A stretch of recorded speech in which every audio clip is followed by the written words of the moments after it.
Hi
అండి, good morning. Welcome back to our channel మా ఇంటి హరివిల్లు. ఎలా ఉన్నారు మీరందరూ? ఏం చేస్తున్నారు? బాగున్నారా? నేనైతే చాలా బాగున్నాను.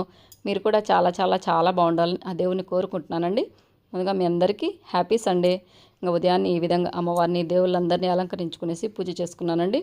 అసలు నైట్ అయితే ఫుల్గా వర్షం పడిందండి. అసలు పూలు అనేది లేవన్నమాట. ఇంట్లో ఉన్న ఎర్ర గులాబీలతో అమ్మవారికి పూజ అయితే ఈ విధంగా చేసుకున్నాను. ఇంకా కిచెన్ రూమ్లో చూడండి, కిచెన్ అంతా నీట్గా ఉంది. బ్రేక్ఫాస్ట్ చేయాలి. సండే స్పెషల్గా మీ ఇంట్లో బ్రేక్ఫాస్ట్ ఏం ప్రిపేర్ చేశారు, లంచ్కి ఏం ప్రిపేర్ చేశారు, డిన్నర్కి ఏం ప్లాన్ చేస్తున్నారు నాకు తప్పకుండా కామెంట్ చేయండి. ఇంకా ఇప్పటి నుంచి అయితే మాత్రము శ్రావణ మాసం కనుక నో నాన్ వెజ్ అండి. అందుకని టేస్టీగా ఉండే వంకాయ పులుసు, అందులో కాంబినేషన్గా జొన్న రొట్టె చేస్తున్నాను. ఇవాళ అయితే మీకు కొత్త ప్రోడక్ట్ని నేను షేర్ చేస్తున్నానండి. ఇదిగోండి రోటీ మేకర్ అనమాట.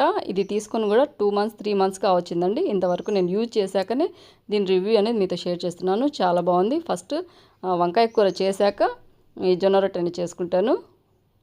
ఉదయాన్నే వచ్చాయండి, కూరగాయలు కూడా అయిపోయినాయి అనమాట. టొమాటోస్, పచ్చిమిర్చి, అలాగే వంకాయలు కూడా తీసుకున్నాను.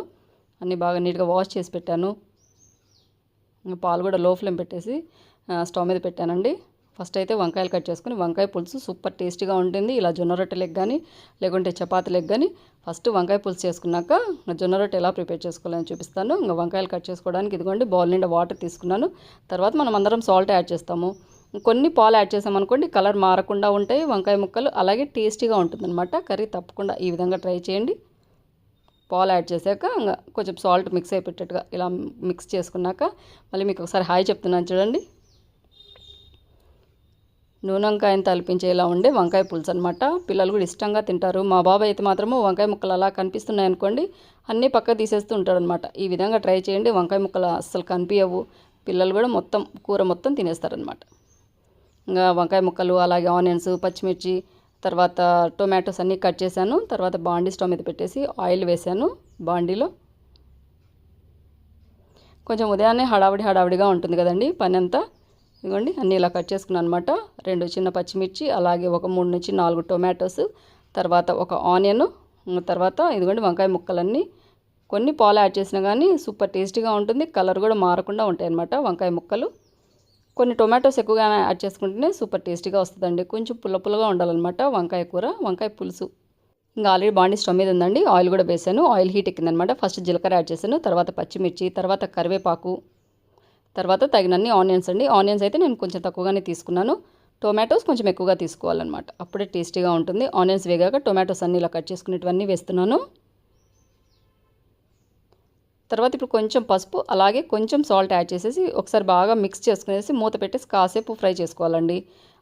టొమాటోస్లో ఉన్న వాటర్ అంతా బయటకు వచ్చేసి మెత్తపడతాయి కదా, అంతవరకు ఫ్రై చేసుకుంటే సరిపోతుంది. ఒక 1 to 2 minutes పాటు ఫ్రై చేసుకున్నాక ఇదిగోండి మూత తీసి మళ్ళీ ఒకసారి మిక్స్ చేసుకునేసి వంకాయ ముక్కలన్నీ యాడ్ చేస్తున్నాను. ఇలా వంకాయ ముక్కలు వేసిన వెంటనే సాల్ట్ యాడ్ చేయడం కానీ లేకుంటే కారం పొడి యాడ్ చేయడం కానీ ఏం చేయకూడదండి. ఒకసారి బాగా మిక్స్ చేసుకునేసి మూత పెట్టేసి మళ్ళీ ఒక 2 నిమిషాల పాటు అలాగనే ఉడికించుకోవాలి. ఫస్ట్ మనం తాలింపులోనే సాల్ట్ కొంచెం పసుపు యాడ్ చేసాం కనుక ఆ వేడికే కొంచెము వంకాయలలో ఉన్న నీరంతా బయటకు వస్తుందండి. ఇదిగోండి 2 minutes తర్వాత మూత తీసాను. వాటర్ చూడండి ఎంత బయటకు వచ్చిందో. ఈ స్టేజ్లోనే ఇప్పుడు మనం కారం పొడి అనేది యాడ్ చేసుకోవాలి. తగినంత కారం పొడి అనేది యాడ్ చేస్తున్నానండి. ఇదంత ఘాట్లేదనమాట, అందుకని కొంచెం కారం పొడి ఎక్కువ యాడ్ చేశాను. తర్వాత తగినంత ఉప్పు యాడ్ చేశాను. ఇలా ఉప్పు కారం యాడ్ చేసిన వెంటనే వాటర్ అనేది యాడ్ చేయకూడదండి. ఒకసారి బాగా మిక్స్ చేసుకున్నాక మళ్ళీ 2 నుంచి 3 నిమిషాల పాటు అలాగే మూత పెట్టేసి ఉడికియాలి. ఇదిగోండి 2 మినిట్స్ పైన అయిందనమాట. చూడండి వాటర్ అంతా బయటకు వచ్చింది. అలాగే అడుగు కూడా కొంచెం మారుతున్నట్టుగా ఉంది కదా. ఈ స్టేజ్లోనే ఇప్పుడు ఒకసారి ఇలా బాగా మిక్స్ చేసుకున్నాక ఏదైనా పప్పు గుత్తి కానీ లేకుంటే చిన్నపాటి స్మాషర్లు ఉంటాయి కదండి, ఇలా స్మాష్ చేసుకోవాలన్నమాట. వంకాయ ముక్కలు కనపడకుండా ఉండేటట్టుగా. ఆల్రెడీ 40 to 60% వరకు వంకాయ ముక్కలు అనేది ఉడికిపోయి ఉంటాయి. చూడండి ఇలా అక్కడక్కడ కొంచెం కొంచెంగా వంకాయ ముక్కలు కనిపిస్తుండాలి. మరీ మెత్తగా కాకుండా మరీ అలాగే వంకాయ ముక్కలు కనిపించకుండా ఇలా స్మాష్ చేసుకుంటే సరిపోతుంది. తర్వాత తగినన్ని నీళ్ళు యాడ్ చేశానండి. నేను జొన్న రొట్టె లెక్క చేస్తున్నానుగా, కొంచెం వాటర్ కన్సిస్టెన్సీగా కొంచెం లిక్విడ్ లెక్క పులుసుగా ఉండేటట్టుగానే చేస్తున్నాను. మీరు కావాలంటే ఇంకొంచెం గ్రేవీ గట్టిగా ఉండాలంటే వాటర్ అనేది తక్కువగా యాడ్ చేసుకోండి. తగిన నీళ్ళు యాడ్ చేశాక ఇది వచ్చేసి మసాలా అండి. వేయించిన ధనియాలు, చెక్క లవంగాలు, అలాగే ఎండు కొబ్బరి ముక్కలు, తర్వాత కొన్ని వెల్లుల్లి రెబ్బలు వేసేసి మిక్సీకి వేసిందనమాట. ఇలా నేను మసాలా అంతా ప్రిపేర్ చేసుకునేసి ఫ్రిడ్జ్లో పెట్టుకొని యూజ్ చేస్తుంటాను. తగినంత అంటే 1.5 స్పూన్ మైన యాడ్ చేశాను. ఇది వచ్చేసి పల్లీల పొడి అండి. వేయించి చల్లార్చిన పల్లీలు ఉంటాయి కదా, ఆ పల్లీలు మిక్సీకి వేసుకునేసి ఇలా పౌడర్ నేను స్టోర్ చేసి పెట్టుకుంటాను. ఇలా పులుసు కూరలు కానీ ఏదైనా గ్రేవీ చిక్కగా కావాలనుకున్నప్పుడు ఇది యూజ్ చేస్తే టేస్టీగా ఉంటుంది. గ్రేవీ అనేది చిక్కబడుతుంది అనమాట. ఇదిగోండి ఇంకంతే అండి. మసాలాలు అంటే ఏమీ యాడ్ చేయాల్సిన అవసరం ఉండదు. ఇంకా మూత పెట్టేసి లో ఫ్లేమే పెట్టేసి ఒక 5 మినిట్స్ పాటు బాగా ఉడికించామనుకోండి, సూపర్ టేస్టీగా ఉండే వంకాయ పులుసు రెడీ అయిపోతుంది. పులుసు అంటున్నావు కదా, చింతపండు యాడ్ చేయలేదు కదా అంటే చింతపండు యాడ్ చేయాల్సిన అవసరమే ఉండదండి. కొంచెం టొమాటోస్ ఎక్కువగా యాడ్ చేస్తాం కనుక చింతపండు అవసరం ఉండదు. మీరు చింతపండు ఇష్టపడే వాళ్ళైతే మాత్రము కొంచెం టొమాటోస్ తగ్గించుకునేసి చింతపండు కొంచెం ఎక్కువ వేసుకోండి, సరిపోతుంది. ఎందుకండి టేస్టీగా ఉండే కర్రీ అయితే రెడీ అయిపోయింది. ఇంకా మూత పెట్టేసి స్టవ్ ఆఫ్ చేస్తున్నాను.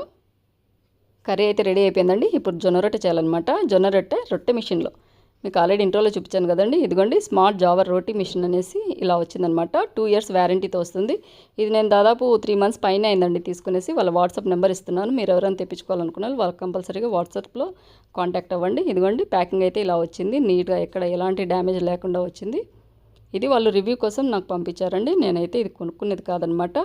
2-3 months నేను యూజ్ చేశాకనే దీని రివ్యూ అనేది మీకు ఇస్తున్నాను. నేను దాదాపు 20-30 times ఈ రోటీ మేకర్లో రొట్టెని చేశానండి. 2 years వ్యారంటీతో వచ్చింది. అవన్నీ వాళ్ళ ప్రోడక్ట్స్. రొట్టె రాని వాళ్ళు కూడా గంటలో 100 రొట్టెలు ప్రిపేర్ చేయొచ్చండి. అంత ఈజీ మెషిన్ అనమాట. ఇదిగోండి ఇలా ఉంటుంది మెషిన్ అయితే. ఫస్ట్ దీనికి మనము పిండి ఎలా ప్రిపేర్ చేసుకోవాలి అనేది డీటెయిల్గా మీకు షేర్ చేస్తున్నాను చూడండి. తగినన్ని వాటర్ తీసుకుంటున్నాను. ఇక్కడ నేను 5 రొట్టెలకు ఒక దాదాపు 2 కప్పులమైన వాటర్ అనేది తీసుకున్నాను. తర్వాత స్టవ్ ఆన్ చేస్తున్నాను. ఏ రొట్టె పిండి అయినా కానివ్వండి, జొన్న రొట్టె కానీ సోద్ద రొట్టె కానీ ఏదైనా మనం ప్రిపేర్ చేసుకోవచ్చు. తగినంత సాల్ట్ యాడ్ చేస్తున్నాను వాటర్లో. తర్వాత 1 స్పూన్ మైన ఆయిల్ కానీ నెయ్యి కానీ మనం యాడ్ చేసుకోవచ్చు. నేనైతే ఇక్కడ 1 స్పూన్ మైన నెయ్యి యాడ్ చేశానండి. మీరు కావాలంటే ఆయిల్ అని యాడ్ చేయొచ్చు అనమాట. ఇవన్నీ యాడ్ చేశాక బాగా వాటర్ మరగనివ్వాలండి. ఇదిగోండి రొట్టె పిండి. ఇది వచ్చేసి రాయచూర్ జొన్నలతో చేసిన రొట్టె పిండి అండి. ఏ రొట్టె పిండి అయినా పర్వాలేదనమాట. మహీంద్రా జొన్నలు ఉంటాయి, నాటు జొన్నలు అవి ఉంటాయి కదండి, ఏ రొట్టె పిండి అయినా పర్వాలేదు. తర్వాత సొద్ద పిండి అయినా పర్వాలేదనమాట. ఇంకా మిషన్ గురించి డీటెయిల్గా షేర్ చేస్తున్నాను చూడండి. ఇది వచ్చేసి వైర్ అనమాట. దాదాపు 2 meters పైనే వైర్ అనేది లెంత్ వచ్చింది. ఇదిగోండి ఇలా ఉంటుందన్నమాట. 3 పిన్ వచ్చి ఉంటుంది ప్లగ్. కొంచెం వైర్ లెంత్గానే ఉందండి. కొంచెం దూరంగానే మనం పెట్టుకొని చేసుకోవచ్చు అనమాట. ఇంకా హ్యాండిల్ వచ్చి ఇలా ఉంటుంది. దానికి రాడ్ వచ్చి ఉంటుందండి, స్టీల్ రాడ్. ఇక్కడేమో ఆన్ అండ్ ఆఫ్ బటన్ ఉంటుందండి. ఇదిగోండి ఇది ఆన్ ఆఫ్ బటన్ అనమాట. ఇంకా హ్యాండిల్ అయితే ఇలా వచ్చి ఉంటుందండి. రాడ్ వచ్చి ఉంటుంది, స్టీల్ రాడ్. దీనిపైనే రొట్టె అనేది చేసుకోవచ్చు అనమాట. ఇదిగోండి ఇది ఒకటే రాడ్ కానీ 2 rods జాయింట్ చేసినట్టుగా ఉంటుంది. ఒకటేమో ఇటు సైడ్కి తిరుగుతుంది, ఒకటేమో అటు సైడ్కి తిరుగుతూ ఉంటుంది అనమాట. ఇదిగోండి ఇలా. తర్వాత ఈ హ్యాండిల్ను వెనక్కి మనం రొట్టె చేశాక వెనక్కి వేసినప్పుడు కింద పడకుండా ఉండేదాన్ని కూడా సపోర్ట్గా ఇలాంటి స్క్రూస్ ఇచ్చారండి. ఇదిగోండి ఆ స్క్రూస్ పైన నిలబడుతుంది అనమాట. ఇదిగోండి ఇలా సపోర్ట్గా మనం హ్యాండిల్ ఇలా వేసేసి తర్వాత మనం రొట్టె చేశాక తీసాక మళ్ళీ బ్యాక్ అలాగే వేసామనుకోండి కిందికి పడిపోకుండా ఉండేదానికి సపోర్ట్ అనమాట. తర్వాత పైన అయితే ఇలాంటి షీట్ వచ్చిందండి. అది నార్మల్ షీట్ అండి, అది మనకు యూజ్ కాదు, ప్యాకింగ్ అమ్మటి పంపించారు. ఇవి వచ్చేసి 2 plastic షీట్స్ వస్తాయండి ఇలా రౌండ్గా. వీటిపైన మనం రొట్టెనే చేసుకోవాలి. మనం తీసేటప్పుడు అతుక్కోకుండా ఉండేదానికే అనమాట. మనము రొట్టె పిండి ప్రిపేర్ చేసేటప్పుడు అందులో కొంచెం నెయ్యి కానీ ఆయిల్ కానీ యాడ్ చేయాలని చెప్పేది. ఇదేమో నాన్ స్టిక్దండి. ఇదిగోండి ఇలా వచ్చి ఉంటుంది. అలాగే 2 షీట్స్ వస్తాయి ప్లాస్టిక్వి. చాలా సింపుల్ అండి. ఈజీగానే వంట రాని వాళ్ళు కూడా, రొట్టె రాని వాళ్ళు కూడా ఈజీగా రొట్టెని చేసుకోవచ్చు అనమాట. నీళ్ళు చూడండి బాగా మరుగుతున్నాయి. ఇప్పుడు నేను రొట్టెపిండి అనేది యాడ్ చేస్తున్నాను. ఒక 3 నుంచి 4 కప్పులమైన రొట్టెపిండి అనేది యాడ్ చేశానండి. 2 కప్పుల వాటర్ అయితే సరిపోతుంది. నేను ఇంకా స్టవ్ ఆఫ్ చేయలేదండి. ఇలా ఒకసారి బాగా మిక్స్ చేసుకున్నాక స్టవ్ ఆఫ్ చేస్తున్నాను. నీళ్ళు బాగా మరగనివ్వాలండి. ఆ మరిగే నీళ్ళలోనే రొట్టెపిండి అనేది యాడ్ చేయాలి. తర్వాత ఒకసారి కొంచెం బాగా మిక్స్ చేసుకున్నాక స్టవ్ ఆఫ్ చేయాలి. కొన్ని నీళ్ళు ఎక్కువైనా తక్కువైనా ఏం ప్రాబ్లం ఉండదండి. ఎందుకంటే కొంచెం వాటర్ ఎక్కువ అనుకోండి, కొంచెం పిండి ఎక్కువ యాడ్ చేసుకోండి. కొంచెం నీళ్ళు తక్కువ అనుకోండి, ఏం పర్లేదండి. మనం మళ్ళీ పిండి కలుపుతాం కదా, అప్పుడు కొంచెం చల్లనీళ్ళ చిలకరించుకుంటే సరిపోతుంది. ఇదిగోండి బాగా మిక్స్ చేశాను. ఇంకా ఇప్పుడు మూత పెట్టేసి ఒక 5 నిమిషాల పాటు అలాగే పక్కన పెట్టేయాలండి. ఆ వేడంతా రొట్టెపిండి పట్టుకుంటుంది. ఇదిగోండి 5 మినిట్స్ పైన అయింది. మూత తీశాను. ఇంకా వేడివేడిగానే ఉందన్నమాట. ఇలా మిక్స్ చేస్తున్నాను. ఇంకా అంతా మిక్స్ చేయాలంటే కొంచెం కష్టంగా ఉంటుంది కదా అనేసి ఒక స్పూన్తో ఇలా తగినంత ఒక రొట్టె పిండి పైన ఇలా తీసుకొనేసి బాగా మెత్తగా మిక్స్ చేయాలండి. పిండి ముద్ద చూడండి మనం ఎంత బాగా మిక్స్ చేస్తామో ఇది చూడండి సేమ్ చపాతి పిండి లెక్క వస్తుందన్నమాట. రబ్బర్ లెక్క సాగుతుంది. చేతికి కానీ లేకుంటే మనము చేసే రొట్టె బండ కానీ ఏదైనా ఉంటుంది కదా, దానికి కానీ ఎక్కడ అంటుకోకుండా ఉంటుంది. అలాగనే మిగతా పిండి కూడా ముద్దల లెక్క చేసుకోవాలి. తగినంత తీసుకునేసి, ఎందుకంటే కాలుతుంటుంది కదా, అంతా మనం మిక్స్ చేయాలంటే ఇబ్బందిగా ఉంటుంది. ఇదిగోండి ఇలా ఉండాలన్నమాట. నేనైతే సపరేట్గా వాటర్ అనేది ఇంకా యూజ్ చేయలేదండి. నాకైతే పర్ఫెక్ట్గా సరిపోయిందనమాట. ఇలాగే బాగా మిక్స్ చేస్తున్నాం అనుకోండి, వాటర్ అయితే అవసరం పడవు. మీరు అంటే మనం వాటర్ బాయిల్ చేసాం కదండి, అప్పుడు వాటర్ తక్కువ అనిపిస్తే మాత్రం మళ్ళీ ఇలా మనం మిక్స్ చేసేటప్పుడు పిండి కలిపేటప్పుడు కొన్ని నీళ్ళు చిలకరించుకొని పిండి కలుపుకుంటే సరిపోతుంది. ఇదిగోండి పిండి ముద్దలన్నీ రెడీ అయిపోయాయి. 5 రొట్టెలు చేస్తున్నాను ఇప్పుడు. సేమ్ చపాతీ లెక్కనే ఉంటాయండి. జొన్న రొట్టెలను కూడా నమ్మరు పిల్లలైతే, అంత మెత్తగా ఉంటాయి. ఒక పిండి ముద్ద తీసుకున్నాను. తర్వాత ఇదిగోండి ఇలా మనం రొట్టెకి ఎలా చేస్తామో అలాగనే రౌండ్గా చేసుకునేసి ఈ 2 షీట్స్ వచ్చాయి చూడండి. ఒక షీట్ ఏమో అడుగున వేయాలి. ఇలా దీనిపైన పిండి ముద్దను పెట్టాలి. క్రాక్స్ లెక్క ఉన్నాయి కదా అని ఏమి టెన్షన్ పడాల్సిన అవసరమే ఉండదండి. తర్వాత కొంచెంగా ప్రెస్ చేసినట్టుగా నెక్స్ట్ షీట్ వేసేసి ఇలా కొంచెం సెంటర్లో ఎక్కువ మందం ఉండకుండా మొత్తంగా ఒకటే మందంలో ఉండేటట్టుగా చూసుకోవాలి. తర్వాత ఆన్ చేస్తున్నాను. ఆన్ చేయగానే చూడండి ఎలా రౌండ్గా తిరుగుతుందో. ఒకటేసారి ప్రెస్ చేసినట్టుగా హ్యాండిల్ పెట్టకుండా లైట్గా అలాగనే పెట్టేయాలి. ఇది చూడండి కొంచెంగా రొట్టె పిండితో రొట్టె చూడండి పెద్దగా అవుతుంది. కొంచెం మనము ప్రెస్ చేసినట్టుగా అన్నాం అనుకోండి, ఇంకా తొందరగా నీట్గా రౌండ్గా వచ్చేస్తుంది. క్రాక్స్ అనేవి కూడా ఉండవండి. ఇదిగోండి రొట్టె అయితే రెడీ అయిపోయింది. ఆఫ్ చేస్తున్నాను. చూడండి మందం కావాలంటే మందంగా, పల్చగా కావాలంటే పల్చగా రొట్టె అనేది ప్రిపేర్ చేసుకోవచ్చు. పై షీట్ చూడండి కొంచెం నెయ్యి వేసాం కదా, నెయ్యి కానీ ఆయిల్ కానీ వేసినప్పుడు షీట్కి అనేది అంటుకోకుండా ఉంటుందన్నమాట. రొట్టె ఈజీగా మనం తీసేయడానికి కూడా అనుకూలంగా ఉంటుంది. చూడండి ఇలాగనమాట. అయితే వేసేటప్పుడు కొంచెం జాగ్రత్తగా వేయండి, ఎందుకంటే మనం పిండి ఏమి వేయలేదు కదా అడుగున. ఇలా చూడండి సింపుల్ ప్రాసెస్ అండి. తర్వాత పైన వాటర్తో కొంచెంగా అద్దాను. ఇదిగోండి తిరిగేస్తున్నాను. చూడండి ఎంత బాగా పొంగుతుందో. చపాతీలు అంత పల్చగా చేసుకోవచ్చండి. కరకర్రాడే రొట్టెలు కూడా ఉంటాయి కదా, సొద్ద రొట్టెలు, అవైనా ఈజీగా ప్రిపేర్ చేసుకోవచ్చు. ఇంకా పూర్ణం భక్షాలు ప్రిపేర్ చేసుకోవచ్చంట, చపాతీలు అయితే ప్రిపేర్ చేసుకోవచ్చంట. నేను అవి రెండు చేయలేదన్నమాట. సొద్ద రొట్టె చేశాను, తర్వాత జొన్న రొట్టె చేశాను. ఇది చూడండి. అయితే మనం ఇంట్లో పెద్ద సైజులో చేసుకుంటాం చూడండి జొన్న రొట్టెలు, అంత పెద్ద సైజులో అయితే రావండి. చపాతీల కంటే కొంచెం పెద్ద సైజులోనే ఉంటాయి. 2 రొట్టెలు అయితే ప్రిపేర్ చేశాను. థర్డ్ రొట్టె కూడా ఈజీగా రెడీ అయిపోయింది. ఒక పక్క మనము రొట్టెలు కాల్చుకుంటూ ఉండొచ్చు, ఒక పక్కన ఇలా తట్టుతుంటూ ఉండొచ్చు అనమాట. అంటే మిషన్లోనే లేండి. ఇదిగోండి రొట్టె అయితే రెడీ అయిపోయింది. ఆఫ్ చేస్తున్నాను. ఈ ప్లాస్టిక్ షీట్స్ మనకు శారీ కవర్స్ వస్తాయి చూడండి, వాటితో మనం ప్రిపేర్ చేసుకోవచ్చు అనమాట. ఆల్రెడీ వాళ్ళు 2 ఎక్స్ట్రానే పంపిస్తారు. మనకి ఇంకా 2 ఎక్స్ట్రాగా ఉన్నాయనుకోండి, ఒక రొట్టె చేసే లోపల ఇంకొక రొట్టె మనం ప్రిపేర్ చేసుకోవచ్చు కదా. ఈజీగా గంటలో ఎన్ని రొట్టెలు కావాలంటే అన్ని రొట్టెలు, బంధువులు వచ్చినప్పుడు కానీ, లేకుంటే మనం ఉదయం బ్రేక్ఫాస్ట్కు, నైట్కు, డిన్నర్కు ఎక్కువగా రొట్టెలు తింటే చాలా మంచిది కనుక 2 ఎక్స్ట్రాగా మనము ప్లాస్టిక్ షీట్స్ ప్రిపేర్ చేసి పెట్టుకున్నాం అనుకోండి, ఈజీగా మన వంట పనులు రెడీ అయిపోతాయి అన్నమాట. అంటే రొట్టెలు రెడీ అయిపోతాయి. పక్కన ఎక్కడ నాకు తెలిసినంత వరకు నాకు ఆల్రెడీ రొట్టెలు చేయడం వచ్చండి. కానీ రొట్టెలు చేయని వాళ్ళకే కాదు, రొట్టెలు చేసే మనలాంటి వాళ్ళకి కూడా ఈ మిషన్ బాగా యూజ్ అవుతుంది. ఎందుకంటే పక్కన రొట్టె పిండి ఎక్కువగా పడుతూ ఉంటుంది, అది క్లీన్ చేసుకోవాలంటే కొంచెం కష్టం అవుతుంది కదా. అలాంటప్పుడు ఈ రొట్టె మిషన్ వల్ల ఏంటంటే మనకు వచ్చిన వాళ్ళకు కూడా ప్రయోజనం ఏంటంటే పక్కన ఎక్కడ రొట్టె పిండి అనేది పడదు, క్లీనింగ్కి సులువుగా ఉంటుంది. ఇదిగోండి స్టవ్ పక్కన చూడండి, ఎక్కడన్నా రొట్టె పిండి కనిపిస్తుందా? ఎక్కడ రొట్టె పిండి అనేది లేదు. మనకు తడుపుడు పిండి కూడా అవసరం ఉండదన్నమాట. రొట్టెలన్నీ రెడీ అయిపోయాయి. ఇంకా లాస్ట్ రొట్టె చూడండి, పిల్లలు ఆడుకున్నట్టుగా ఉంటుందండి. రొట్టె చేసేటప్పుడు తనే వచ్చేసి నేను చేస్తానమ్మా, నేను ట్రై చేస్తాను అంటూ ఉంటుంది. ఇదిగోండి రొట్టెలన్నీ రెడీ అయిపోయాయి. మా వారికి ఆల్రెడీ పెట్టేశాను. అంతే అండి, సూపర్ టేస్టీగా ఉండే వంకాయ పులుసు. తప్పకుండా ఈ విధంగా ట్రై చేయండి. తర్వాత ఎవరన్నా రొట్టెని రాని వాళ్ళు చాలామంది అడుగుతుంటారు, అక్క రొట్టె మాకు సరిగా రావట్లేదని. అలాంటి వాళ్ళకి బాగా యూజ్ అవుతుంది. వాళ్ళ వాట్సాప్ నెంబర్ ఇచ్చాను కదండి, ఒకసారి కాంటాక్ట్ చేసి రొట్టెపిండి మిషన్ తెప్పించుకోండి. బాగా యూజ్ అవుతుందనేసి నేను అనుకుంటున్నాను. నేనైతే 20-30 టైమ్స్ నేను యూజ్ చేశాను. నాకు సాటిస్ఫైడ్ అనమాట. నచ్చింది కనుకనే మీతో షేర్ చేస్తున్నాను. ప్రైస్ అండ్ డీటెయిల్స్ అన్నీ వాళ్ళ లింక్స్ నేను అన్ని డిస్క్రిప్షన్ బాక్స్ ఇస్తాను, ఒకసారి చెక్ చేసి తెప్పించుకోండి. అలాగే ఇంతవరకు మన ఛానల్ని చూస్తూ సబ్స్క్రైబ్ చేయని వాళ్ళంటే తప్పకుండా సబ్స్క్రైబ్ చేయండి, సపోర్ట్ చేయండి మన ఛానల్లో. మీకు మంచి మంచి వీడియోస్తో మంచి మంచి టిప్స్తో మీ ముందుకు వస్తూ ఉంటాను. బెల్ ఐకాన్ కొట్టడం మాత్రం మర్చిపోద్దండి. బెల్ ఐకాన్ కొట్టారనుకోండి ఇన్స్టెంట్గా నేను ఏదన్నా వీడియో షేర్ చేసిన వెంటనే మీకు నోటిఫికేషన్ అనేది వస్తుంది. ఇంకా జొన్న రొట్టె చూడండి ఎంత పలచగా ఉందో, సేమ్ చపాతీ లెక్కనే ఉంటుందండి, అంత బాగా పొంగుతుంది కూడా.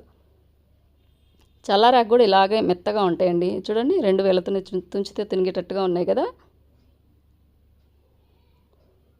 తర్వాత జొన్న రొట్టె వంకాయ పులుసు అదుర్సు, సూపర్ టేస్ట్, బెస్ట్ కాంబినేషను.